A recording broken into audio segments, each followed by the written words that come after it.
Merhaba Dünya, Örgü Eğitimi kanalıma hepiniz hoş geldiniz. Bu videomda sizlere tunus işi nasıl yapılır, şişi nasıldır, ipleri nasıl kullanmalıyız, şişleri nasıldır onları anlatmak istiyorum sizlere. Şöyle arkadaşlarım, tunus işi şişi demek ya da tığ demek. Şöyle baş ucu uç kısmı bu şekilde bir şişimiz var.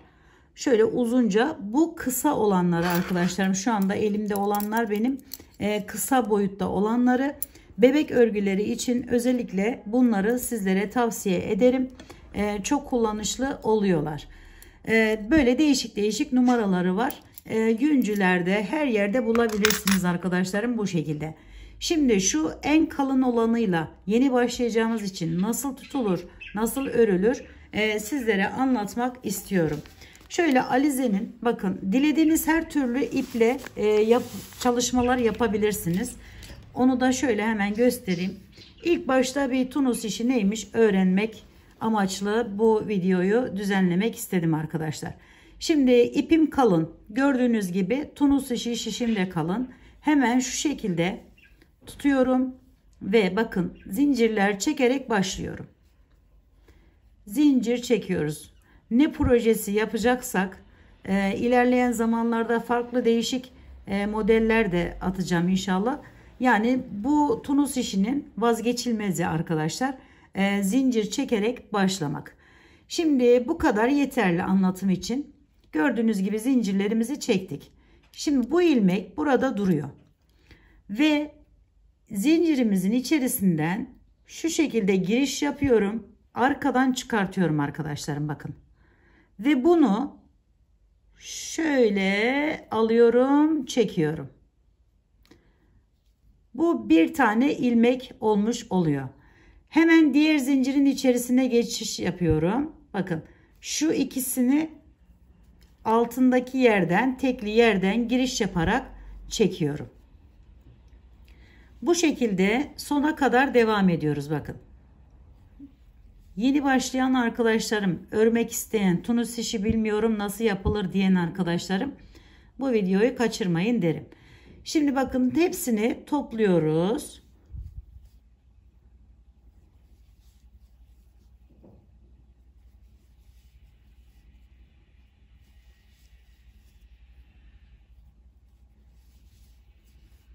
Sona geldik. Sondan da bu şekilde alıyoruz. Şimdi bir özelliği de ilk ilmeği tek çekmek, diğerleri bu ilmek olmuş oluyor. İkisini bir çekmek arkadaşlar. Bakın şöyle. Bakın aldığım ikisini birlikte çekiyorum. İkisini birlikte çekiyorum.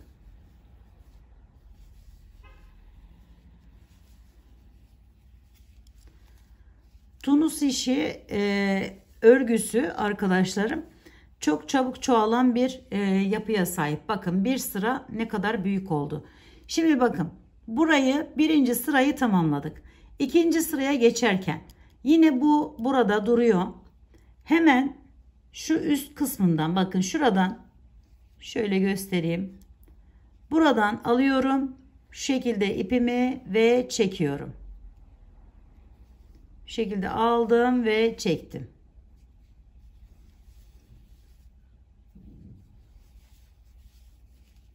Yine topluyorum gördüğünüz gibi. Dediğim gibi bu şişlerin, tığların uzunları var. Bakın arkadaşlarım böyle bir görüntüye sahip oluyor. Hemen devam edelim. Sonu önemli. Bakın bu son yere geldim. Şu ortadan giriş yapıyorum. İki tanesini, bakın iki yerimi bu şekilde şöyle alıyorum ve çekiyorum diğerlerinin boyutuna gelene kadar. Ve burada yine bunu tek olarak alıyorum. Diğerlerini yine ikişer ikişer çekerek diğer tarafa geçiyoruz arkadaşlar.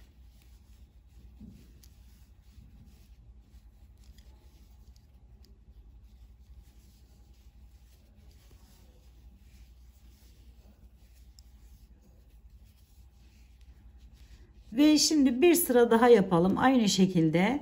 Bakın hemen şuradan giriş yapıyorum. Toplamaya başlıyorum. Ve devam ediyoruz. Umarım anlaşılmıştır arkadaşlar. Bu şekilde kenardan bakın yine ikisini birlikte aldım. Ve şöyle ilkini tek, diğerlerini ikişer ikişer çekerek diğer tarafa geçiyoruz.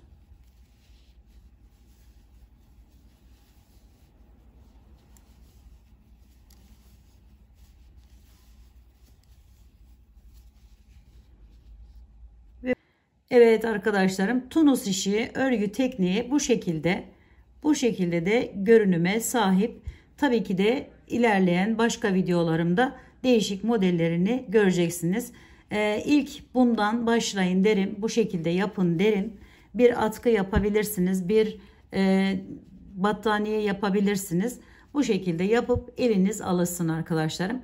Umarım sevmişsinizdir. Örgü eğitimi kanalıma abone olarak destek olursanız çok sevinirim arkadaşlarım. Bir dahaki yeni videomda, yeni eğitim videolarında görüşmek üzere. Hoşça kalın, sağlıkla kalın, Allah'a emanet olun.